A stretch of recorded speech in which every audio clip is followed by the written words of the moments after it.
오늘 우리에게 주신 말씀은 골로새서 3장 1절에서 4절까지 말씀을 보도록 하겠습니다.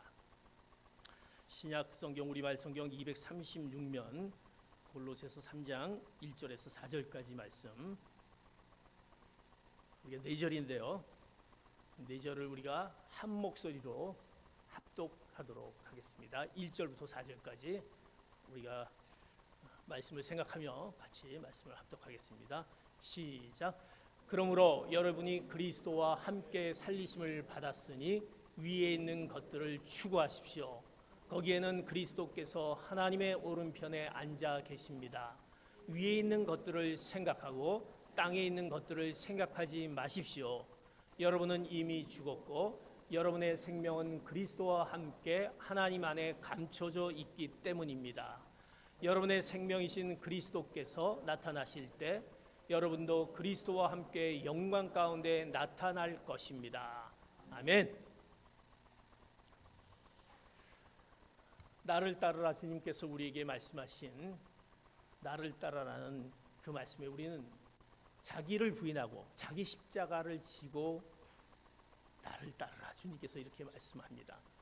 우리가 계속해서 우리 표의 내용들을 생각하면서 우리가 주님을 따르기 위해서 어떻게 해야 되느냐, 내 자신을 부인하고 우리가 져야 될 십자가를 지고 따르느냐, 주님을 따르기 위해서 우리의 영적 습관들이 이러한 습관들을 가져야 된다라고 하였습니다. 그 영적 습관은 하나님 앞에 늘 나가는 영적 습관, 내가 하나님 앞에 늘 예배자로 나가는 영적 습관이 있을 때 주님을 따를 수 있다라고 같이 말씀을 보았습니다. 하나님 앞에 늘 나가며 또 우리가 그 두려워하지 않는 우리들, 왜? 하나님이 우리를 지켜주시기 때문에 두려워하지 않을 때 우리가 주님을 따를 수 있습니다. 또 우리는 늘 하나님 앞에 고백과 찬양을 드리는 우리의 결단이 있어야 된다는 것입니다. 그럴 때 그런 습관, 이러한 습관이 있을 때 주님을 따를 수 있다라고 또 우리가 말씀을 통해서 보았습니다. 지난주에는 우리가 주님을 따르는 자가 최고의 축복의 자리라고 말씀하였습니다. 어떤 자리에 나갈 때 우리가 최고의 축복의 자리인가? 하나님이 우리를 부르셨다라는 부르심의 자리로 나갈 때, 예배와 말씀과 기도의 자리로 나갈 때 최고의 축복의 자리다. 그리고 우리의 최고의 축복의 자리는 하나님의 말씀 앞에 순종의 모습으로 나가는 자리. 하나님 말씀하여 주시옵소서, 제가 여기 있습니다라고 하나님의 말씀 앞에 순종으로 나가는 자리가 최고의 축복의 자리다. 더 나아가서 우리가 하나님의 복음을 들은 자로 복음을 증거하는 자리가 최고의 축복의 자리다. 복음을 알았기에 그 복음을 증거할 때 하나님 그 가운데 행하시는 놀라운 축복을 주신다라고 말씀하였습니다. 이것이 우리가 계속 주일날 말씀한 내용이었습니다. 이어지면서 이제 주님을 따르는 자는 어떤 자인가? 주님을 따르기 위해서는 우리가 뭔가 변화해야 된다는 것입니다. 우리는 변화를 굉장히 싫어합니다. 또 변화 가운데 있는 것을 두려워합니다. 그러나 오늘 말씀을 통해서 우리가 변화라는 그 말씀을 우리에게 말씀합니다. 프랑스어에 보면, 불어에 보면 노블레스 오블리지라는 말이 있습니다. 잘 아는 여러분이 들었을 줄 믿습니다. 높은 사회적 신분에는 그에 요구되는 도덕적 의무가 있다. 그가 가지고 있는 고귀한 신분을 갖고 있는 자들에게는 그에 따른 책임이 있다라는 것입니다. 오늘 이 땅에서 주님을 따르겠다고 하는 많은 그리스도인들은 어떻게 보면 아주 고귀한, 어떻게 보면 특별하게 선택된 신분이다라는 사실입니다. 우리는 그 그리스도인들입니다. 그런데 그 그리스도인이지만 하나님이 인정하시는 하나님의 뜻에 맞는 주님을 따르는 그리스도인들은 얼마나 있느냐? 내가 그리스도인이지만 거기에 따른 책임을 우리가 지고 사는 자인지, 또 하나님께서 인정받는 그런 자인지 우리는 한번 생각해 볼 필요가 있다는 것입니다. 사람들은요, 그리스도인들이 말하는 그 외적인 그런 아름다움에 감동하지 않습니다. 그리스도인들은 그들의 언어를 통해서 또 어떤 표정을 통해서 이것을 통해서 아름답게 또 이렇게 막 얘기하죠. 그러나 또 우리가 이렇게 얘기하지 않습니까? 그리스도인들만이 많은 사랑합니다, 또 축복합니다, 감사합니다. 우리는 아주 자연스럽게 그렇게 표정을 지으면서 이야기합니다. 그렇게 외칩니다. 또 미소를 지으면서 그들에게 다가갑니다. 그러나 그들은 그것에 감동을 받지 않는다라는 사실입니다. 믿지 않는 자들. 왜? 실제적인 삶에서 보여주신 그 진실을 원하는 것입니다. 그들이 말은 그렇게 하지만 정말 그런 마음을 가지고 우리에게 다가온지, 믿지 않는 자들에게 다가왔는지 그 진실을 원한다라는 것입니다. 오늘날 그리스도인들의 삶이 왜 세상 가운데 설득력을 잃어가고 있습니까? 주님이 우리에게 알려주신 그 말씀대로 믿지 않는 자들에게 그런 모습 가운데 보여져야 되는데 그렇지 못해 설득력을 잃어가고 있는 우리들의 모습, 왜 그렇습니까? 포장만 그럴듯할 뿐 그 안에 진실이 없기 때문이 아닐까 싶습니다. 우리는 이것을 분명히 넘어서야 합니다. 20년 우리가 표 나를 따르라라는 자기를 부인하고 자기 십자가를 지기 위해 우리는 나를 따르라는 그 제목 앞에, 주님이 우리에게 말씀하신 그 제목 앞에 우리는 변화가 있어야 된다는 것입니다. 변화해야 된다라는 말씀을 오늘 말씀 가운데 주어지며, 내가 주님을 따르기로 이렇게 주님을 따르겠습니다라고 얘기하면서 내가 변화되어야 될 것이 무엇인가라는 것을 생각하지 않는다라고 한다면 우리는 진정코 주님을 따르는 제자가 될 수 없다라는 것입니다. 그래서 오늘 이 말씀 가운데 우리가 변화될 것이 무엇인가, 우리에게 세 가지로 이렇게 말씀하고 있습니다. 첫 번째로 골로새서 3장 1절의 말씀, 이렇게 말씀합니다. 같이 봅니다. 시작. 그러므로 여러분이 그리스도와 함께 살리심을 받았으니 위의 것을 추구하십시오. 거기에는 그리스도께서 하나님의 오른편에 앉아 계십니다. 우리가 변화되어야 될 것은 우리가 찾고 구하는 것을, 즉 추구하는 것이 변화되어야 된다. 여러분이 찾는 것, 추구해야 되는 것, 이것을 변화되어야 된다는 것입니다. 여러분들이 무엇을 추구하고 있습니까? 무엇을 찾고 있습니까? 무엇을 구하고 있습니까? 오늘 본문에 보면 우리가 그리스도 밖에 있을 때, 예수 그리스도를 알기 전에 우리는 우리의 소욕대로 땅의 것을 찾았습니다. 내가 눈에 보이는 땅의 것들을 찾았다는 것입니다. 세상의 영광과 만족을 위해 땅의 것을 추구하며 살아왔습니다. 그래서 자기의 이익을 위해서 추구합니다. 내가 이익이 되는 것들을 찾아 애쓰는 우리의, 그리스도를 알기 전, 하나님을 모르기 전엔 그것이 최고였다는 것을 우리는 고백할 수 있습니다. 그런데 우리가 그것을 그러나 추구하는 삶이, 내가 그렇게 추구했는데 추구하는 삶이 되지 않으면 우리는 어떻습니까? 좌절합니다. 낙심합니다. 자책합니다. 왜 이렇게 됐지 않았지? 나 때문에 그런 것이 아닐까? 그러면서 정죄하기 시작합니다. 더 나아가서는 정죄하다 못해 내가 이렇게 잘못됐던 것을 합리화시키는 것을 보게 됩니다. 내가 문제가 아니야, 다른 것이 문제가 있어 라고 합리화한다는 것입니다. 그것이 우리 가운데 있는 죄다라는 것입니다. 우리의 탐욕과 탐심과 그 호기심과 뭔가 그 죄 가운데 빠질 수 있는 그 재미와 이런 모든 것들, 그래서 우리 흔히 사회에서 보면 그 가운데 빠지는 것이, 쉽게 우리가 예를 들자면 현대의 가장 사회 문제로 이루어진 것이 이제 중독이라는 것에 우리가 빠지게 된다는 것입니다. 지금은 얼마나 많은 것들이 중독, 우리가 그냥 쉽게 생각하는 우리가 마약의 중독, 또 우리가 어떤 술의 중독, 어떤 도박의 중독이 아니라 많은, 그보다 아주 많은 중독들이 우리 가운데 있다는 것입니다. 우리가 그것들로 빠져 있다는 것입니다. 그래서 이제 중독하는 사람의 이제 특별히 우리가 사회 문제를 많이 다루고 있는 게 도박하는 사람들 있지 않습니까? 근데 도박하는 사람들의 그 중독은 뭐냐면 언젠가는 내가 이것을 한탕할 것이다라는 그 기대감이 있기 때문에 거기에 빠진다라고 합니다. 어떤 중년의 한 분이 이제 회사를 그만두고, 그가 회사 그만두니까 퇴직금이 별로 많지 않았습니다. 그래서 이것을 가지고 뭔가 좀 이제 크게 좀 벌리기 위해서 그는 이제 도박의 중독에 빠집니다. 계속 빠집니다. 왜? 한탕을 하기 위해서 빠진다는 것입니다. 몰래 가정 몰래 그가 가지고 있는 문서 이런 거 다 해서 이제 내가 마지막 여기에 내 인생을 걸겠다. 이기면 나는 이제는 이게 피는 것이고, 지면 나는 망한다. 이 둘 중에 하는 거 아니냐. 거기에 걸고 그는 이제 중독에 그것을 다 걸게 됩니다. 이 도박에 건다라는 사실입니다. 근데 결국 어떻게 됩니까? 잘 되면 좋겠죠. 결국 잃어버리게 됩니다. 이 젊은 이 중년의 분은 이제는 더 이상 헤어날 길이 없습니다. 내가 이제 살 길이 뭔가, 이 상황 가운데 결국 그는 죽음을 선택합니다.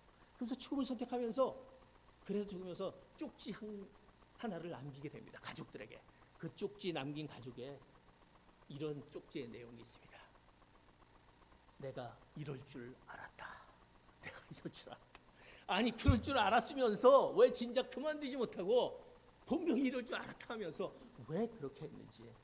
그럼에도 우리가 끌려가는 우리들의 우리의 인생살이가 우리의 모습이 아닌가 싶습니다. 이렇게 하면 분명히 잘못된 길로 가는데 이것이 아닌데라고 하면서 우리는 거기에 끌려가는 우리의 모습들. 그것이 우리가 그리스도를 알기 이전이었습니다. 그러나 오늘 본문에 보면 이제 그리스도와 뭐라고 본문에 얘기합니까? 이제 그리스도와 함께 살리심을 받았으니, 그리스도와 함께 살리심을 받았다는 것은 무엇입니까? 예수 그리스도를 믿고 영원한 생명을 우리가 소유했다라는 것입니다. 그리스도와 함께 살리심을 받는 영원한 생명, 영적 생명력을 얻은 놀라운 변화가 우리 가운데 있기에 우리의 삶의 영역이 이제 그 모습으로 나타나야 된다라는 것입니다. 그전에는 그리스도를 몰랐지만 그리스도를 알므로써 그리스도와 함께 살리심을 받았기 때문에 이제 우리는 그것이 우리 삶의 영역 가운데 나타내어야 된다는 것입니다. 그러기 위해서는 우리가 추구하는 삶이 변해야 된다는 것입니다. 내가 무엇을 추구하는지, 돈을 추구할 것인가, 명예를 추구할 것인가, 무엇을 추구할 것인가, 어떤 것을 추구해야 되는 것인지. 오늘 성경 본문은 뭐라고 하냐면 위의 것을 추구하는 삶이다라고 얘기합니다. 위의 것을 우리가 변화하기 위해서는 위의 것을 변화하라는 것입니다. 그 위의 것이 무엇입니까? 우리가 위의 것을 추구한다는 것은 무엇일까라고 생각할 때 사람들은 쉽게 오해할 수 있습니다. 단순히 천국만 바라보는 것, 천국을 바라보는 것이다라고 생각할 수 있습니다. 물론 그것도 맞습니다. 그러나 그것뿐만이 아니라 주님께서 원하시고 뜻하시는 것을 배우고 그것을 삶의 목표로 살아가야 하는 것이 위의 것을 바라보는 것입니다. 그리스도와 함께 우리가 살리심을 받았으니 영원한 생명을 우리 가운데 주어졌으니 이제 그분이 원하시고 그분이 우리 뜻을 이루려고 하는 그것을 향해서 추구해야 된다라는 것입니다. 땅의 것을 추구하는 것이 아니라 주님께서 네가 갖고 있는 그 모습을 어떻게 하기를 원하시고 그것을 추구해야 되는 것이 변화되어야 된다는 것입니다. 그 변화가 되지 않을 때 우리는 주님을 따를 수 없습니다. 주님과 같이 동행할 수 없다는 것입니다. 주님이 추구하시고 주님이 꿈꾸던 것이 오늘 우리의 가치가 되고 목적이 되어야 합니다. 주님은 우리에게 어떤 것을 우리에게 허락하셨습니까?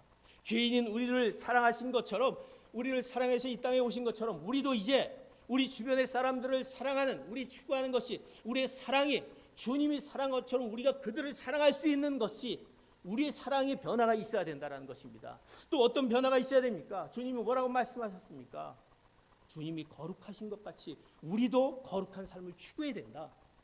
우리 그전에는 하나님 주님을 알지 못했을 때는 깨끗하지 못한, 거룩하지 못한 삶이었다. 그러나 그리스도와 함께 살리심을 받은 우리, 영원한 생명을 받은 우리에게 내가 거룩하니 너희도 거룩하라 했으니 정결한 삶, 깨끗한 거룩한 삶을 우리가 추구해야 된다는 것입니다. 내가 지금 걸어가고 있는 것이 정말 거룩한 삶인가, 깨끗한 삶입니까? 이런 추구가 우리 가운데 변화가 있어야 된다는 것입니다. 또 하나님께 철저히 순종했던 그 주님의 모습, 하나님의 말씀에 철저히 순종했던 그 순종의 모습이 우리 가운데, 그 순종을 추구하는 삶이 우리 가운데 있을 때 우리는 진정한 주님을 따르는 제자의 삶을 살아가게 되는 것입니다. 그것이 바로 위의 것을 변화하라는 것입니다. 내 가운데 추구하고 어떤 것을 잘못된 추구하는 것이 있다란다면, 주님이 무엇을 원하시는지, 내 가운데 내 예수를 사랑하며 그 사랑이 약한 것이 아니냐, 내가 깨끗하지 못한 거룩함이 있지 못한 것이 아니냐, 또 하나님의 말씀 앞에 내가 순종해야 되는데 순종하지 못한 우리의 모습이 있지 않느냐. 그 모습이 바뀌어졌을 때, 변화됐을 때, 그것이 바로 위의 것을 추구하는 그 변화가 있을 때 주님을 따르는 제자가 되게 되는 것입니다. 사랑하는 성도 여러분, 이 추구하는 것을 변화하는 여러분 되시기를 예수 그리스도의 이름으로 축복합니다. 두 번째 우리가 변화해야 되는 것은 골로새서 3장 2절에 이렇게 말씀합니다. 같이 봅니다. 시작. 위에 있는 것들을 생각하고 땅에 있는 것들을 생각하지 마십시오. 위에 있는 것들을 생각하고 땅에 있는 것들을 생각하지 말라. 두 번째 우리의 변화는 우리의 생각을 변화하라는 것입니다. 생각을 변화하라. 주님을 따르는 변화의 삶은 위의 것을 생각하고 땅의 것을 생각하지 말라. 우리는 어떻게 이 세상에 살면서 땅의 것을 생각지 말아야 합니까? 어떻게 땅에 살면서 땅의 것을 생각하지 않을 수 없지 않습니까? 맞습니다. 그러나 그것을 생각하지 말라는 생각이라는 것에 우리가 이 말씀에 집중하기를 바랍니다. 생각이라는 것은 마음을 뜻합니다. 마음. 우리 가운데 마음속에 바른 것을 품고 살아가야 한다는 것입니다. 네가 생각하고 네가 마음에 품고 있는 것이 바르고 있느냐? 마음에 땅의 것을 품고 살면 땅의 것만 보입니다. 내 생각이 마음이 내가 보이는 땅의 것만 보면 그것만 보인다라는 것입니다. 내 환경과 상황과 내 문제와 땅의 것, 내가 지금 당면에 있는 문제만 보인다라는 것입니다. 왜? 그것만 생각하고 있기 때문에, 그것이 온전히 다 집중되어 있기 때문에 그렇다는 것입니다. 그러나 하늘의 것을 품으면 바로 우리가 하늘의 영광을 보게 된다는 것입니다. 내 마음이 하늘의 것을 품으면 바로 하늘의 그 놀라운 영광을 보게 된다. 왜? 하늘나라의 시민권을 소유한 자들은 하늘나라를 사모하게 됩니다. 우리의 시민권은 어디에 있습니까? 미국의 시민권자이기도 하지만 하늘의 시민권을 가지고 있는 그리스도인들입니다. 그러기에 우리는 그리스도 안에 있는 성도들은 이 땅에서의 하늘을 품고 살고 있는 사람들입니다. 내가 땅에 살지만 하늘을 품고 있는 그 시민권이 우리 가운데 있다는 것입니다. 그 마음, 이 시민권을 갖고 하늘에 품고 있는 그 마음을 변화해야 된다는 것입니다. 빌립보서 3장 20절에 보면 우리가 이렇게 말씀하는 것을 보게 됩니다. 같이 빌립보서 3장 20절 봅니다. 시작. 그러나 우리의 시민권은 하늘에 있습니다. 우리는 거기로부터 구원자 곧 구주 예수 그리스도를 기다립니다. 우리는요, 시민권은 하늘에 있다는 것입니다. 우리가 마음속에 생각 속에 부정한 것, 추한 것, 악한 것을 담으면요, 그 가운데 더러운 열매밖에 맺지 않는다라는 것입니다. 내 눈에 있는 그 땅의 것들을 보면 결국 그 가운데 열매밖에 맺지 않습니다. 그러나 하나님의 생각을 품고 살면 바로 생명의 열매, 우리에게 영원한 생명을 허락해 주신 그 생명의 열매를 맺게 됩니다. 그런 의미에서 우리는 이 마음, 그 생각을 바꾸고 변해야 된다는 것입니다. 내 마음과 생각이 하늘의 신분을 가진 자로서 내가 그런 생각들을 가지고 있는지라는 것을 우리가 변해야 된다는 것입니다. 한 젊은 사람이, 그가 이제 젊은 사람이기에 내가 삶을 어떻게 살아갈까 막 고민하다가 조금 인생을 잘 사는 어떤 수도사를 찾아가게 됩니다. 그 수도사는, 우리가 알고 있는 수도사는 이렇게 멋있는 데서 이제 특별한 장소에서 자기 자신을 좀 이렇게 정화하면서 살겠죠. 그 수도사, 훌륭한 수도사를 찾아가게 됩니다. 이제 젊은이가 그 수도사에게 이런 질문을 합니다. 수도사님, 요즘도 그곳에서 그 세상 가운데는, 그 모든 죄 가운데는 그 사단과 악마, 그런 분들과 계속 씨름하면서 수도의 그 생활을 하고 계십니까? 이런 젊은이가 질문을 합니다. 그랬더니 이 수도사가 그렇게 대답합니다. 이제 나도 이렇게 수도사로 있다 보니까 너무 나이가 많이 늙었다. 나도 늙고 내 안에 들어있는 그 악마, 싸우고 있는 악마도 늙어서 더는 씨름하지 않는다라고 얘기합니다. 뭘 그렇게 계속적으로 그 죄 가운데 있는 것과 씨름합니까? 그랬더니 나는 그것과 이제 씨름하지 않는다라고 합니다. 그러면서 그럼 뭐를 그렇게 씨름하시고 있죠? 라고 젊은이가 얘기합니다. 수도사는 이렇게 얘기합니다. 요즘은 내가 하나님과 씨름한다라고 그렇게 얘기합니다.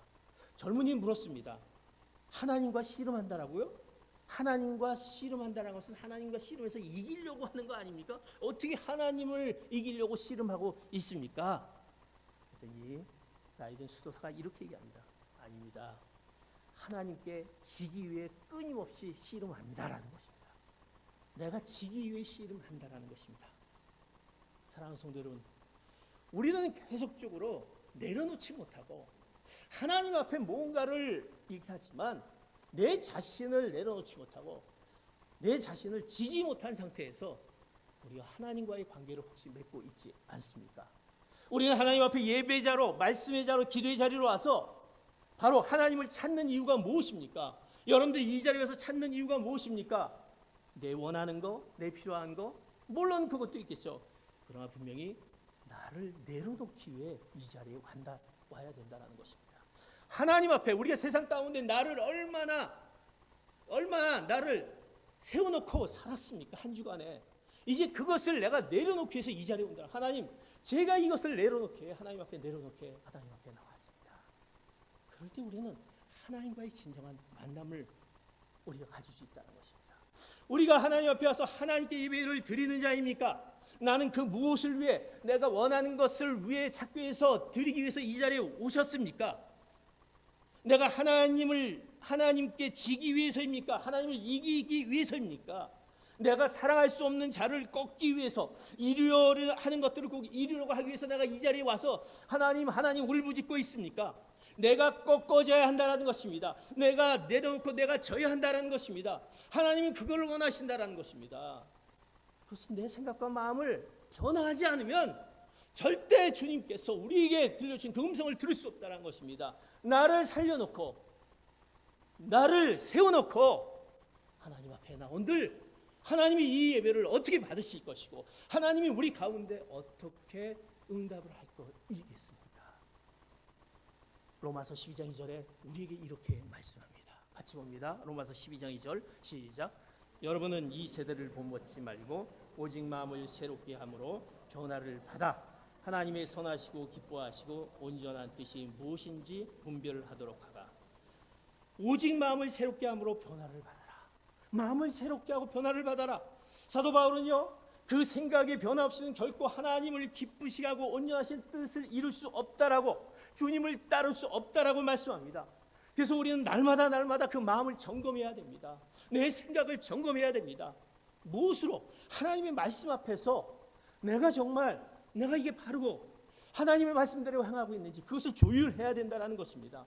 그래서 생각을 변화시켜야 된다는 것입니다. 그래서 우리가 말씀 안에 있어야 된다. 왜? 그 하나님의 말씀은 무엇입니까? 빌립보서 4장 8절에 보면 이 성경의 하나님의 말씀은 우리에게 진실하고 경건하고 의롭고 사랑할 만한 것을 생각하라고 권면하는데, 이 성경 하나님의 말씀이 그렇다라는 것입니다.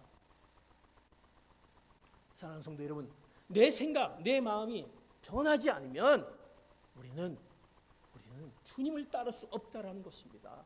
내가 가지고 있는 생각들, 마음들, 내가 하나님 앞에 어떤 마음과 생각을 가지고 있는지, 이 변화들, 내가 그것이 변화되면 행동으로 나타나게 됩니다. 사랑하는 성도 여러분, 생각을 변하여, 마음을 변하여 주님을 따르는 귀한 제자 여러분들이 되시기를 축복합니다. 내 마음을 변화해야 된다. 내가 가지고 있었던 잘못된 마음들, 이것을 변화로 나갈 때 우리는 주님을 따를 수 있게 되는 것입니다. 마지막으로 우리는 어떤 변화를, 주님께서 나를 따르기 위해서 어떤 변화를 요구하는지 골로새 3장 3절에서 4절 이렇게 말씀합니다. 같이 봅니다. 시작. 여러분은 이미 죽었고 여러분의 생명은 그리스도와 함께 하나님 안에 감춰져 있기 때문입니다. 여러분의 생명이신 그리스도께서 나타나실 때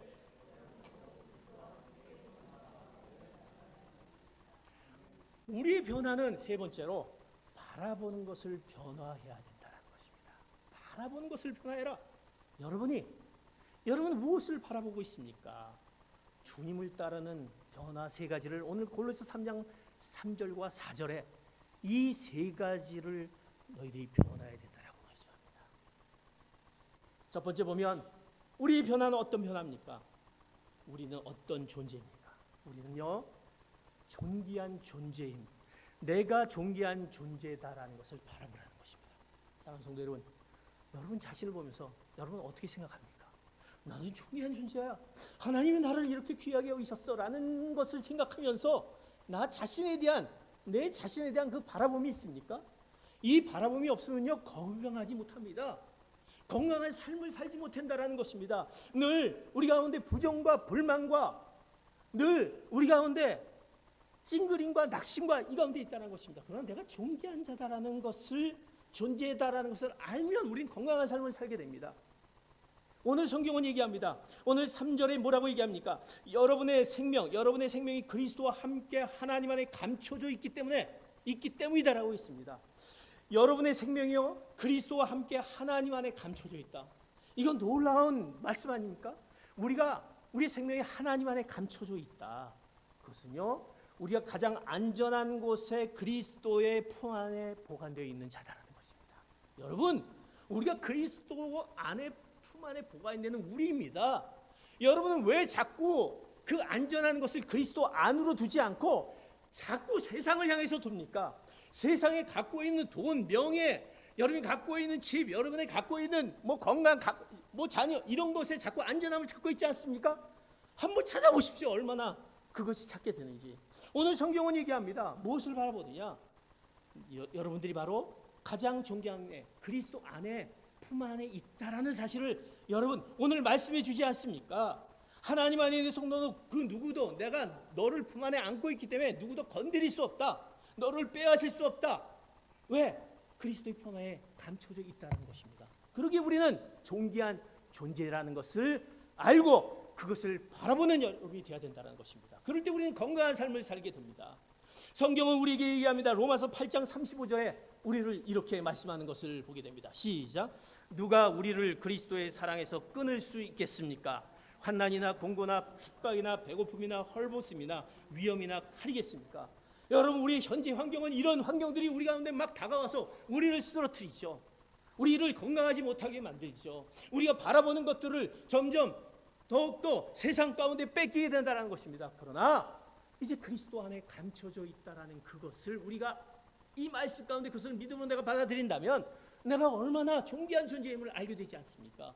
이제 그 자신의 존귀함을 바라보는 귀한 성도 여러분 되시기를 축복합니다. 내가 그런 그리스도 안에 그리스도가 나를 품고 있구나라는 그 존귀한 존재. 두 번째 우리가 어떤 것을 바라봐야 되느냐? 오늘 성경은 얘기합니다. 다시 오실 그리스도에 대한 주님이 다시 오실 거에 대한 것을 우리가 바라보라라는 것입니다. 오늘 성경은 이렇게 얘기합니다. 4절에 보니 여러분의 생명이신 그리스도께서 나타나실 때 주님께서 다시 나타나실 때라고 얘기합니다. 여러분의 생명이신 그리스도가 나타나실 때 이것은 무엇을 의미합니까? 재림을 뜻합니다. 주님이 우리 가운데 다시 온다라는 것입니다. 다시 오실 영광 중에 왕으로 오실 주님을 바라봐야 된다는 것입니다. 왜 다시 오실 주님을 우리가 지난 25년도 표가 우리가 뭡니까? 주님을 바라보라는 것입니다. 에? 다시 오실 주님을 바라보라. 그 다시 오실 주님을 바라볼 때 우리는 우리의 삶이 충성된 삶을 살 수 있게 되는 것입니다. 주님이 다시 오십니다. 우리는 그것을 믿습니다. 주님이 다시 오셔서 여러분에게 얘야 네가 어떤 삶을 살아왔냐 했을 때 우리는 어떻게 얘기할 수 있습니까? 아이고 네가 잘하였도다 충성된 놈아, 네가 하나님의 자녀로서 이렇게 잘 삶을 살았구나. 내가 너를 선택하고 이 땅에 보내서 네가 행했던 그 모든 것들을 칭찬하는 충성된 삶을, 충성된 그런 칭찬을 받기 위해서 다시 오실 주님을 바라보는 삶을 살아야 된다는 것입니다. 왜 자꾸 이 땅에서 보여지는 것을 자꾸 바라보고 삽니까? 주님이 다시 오셔서 우리에게 내가 잘하였도다, 우리를 품어주시는 그 영광 가운데 우리와 함께 하실 그 주님을 바라볼 때 우리는 우리의 변화된 우리 모습이 있어야 되는 것을 말씀하고 있습니다. 또 우리는 이렇게 얘기합니다. 이제 우리 가운데 허락하신 나의 사명이 있다는 것입니다. 하나님이 우리를 선택했던 것은 특별한 우리의 사명이 있다는 것, 우리의 목적의 삶이 있다는 것을 보게 됩니다. 오늘 4절에 보면 여러분의 생명이신 그리스도께서 나타나실 때 여러분도 그리스도와 함께 영광 가운데 나타날 것, 그리스도와 함께 영광 가운데 나타날 것이라고 얘기합니다. 이것은 무엇입니까? 우리의 소망에 대한 말씀입니다. 바로 우리의 사명에 대한 열매에 대한 말씀인 것입니다.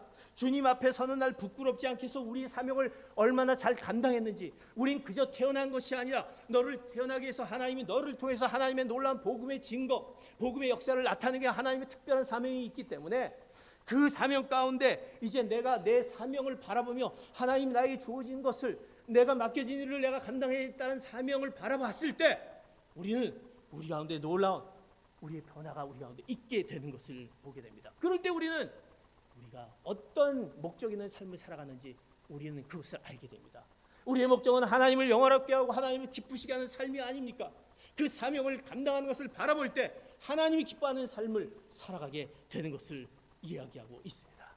사랑하는 성도 여러분, 이제 우리가 바라보는 것을 바꾸는 여러분 되시길 바랍니다. 나는 존귀한 존재임을 바라보시길 바랍니다. 그리고 나는 어떤 자냐? 다시 오실 예수 그리스도를 바라보시기 바랍니다. 그리고 우리의 사명에 그 복음 증거의 사명이 있다는 것을 바라보며 살 때, 그 바라봄에 그 변화가 있을 때 우리 가운데 놀라운 하나님의 그 주님을 따르는 제자가 되는 것을 우리가 오늘 말씀하고 있다는 것을 보게 됩니다.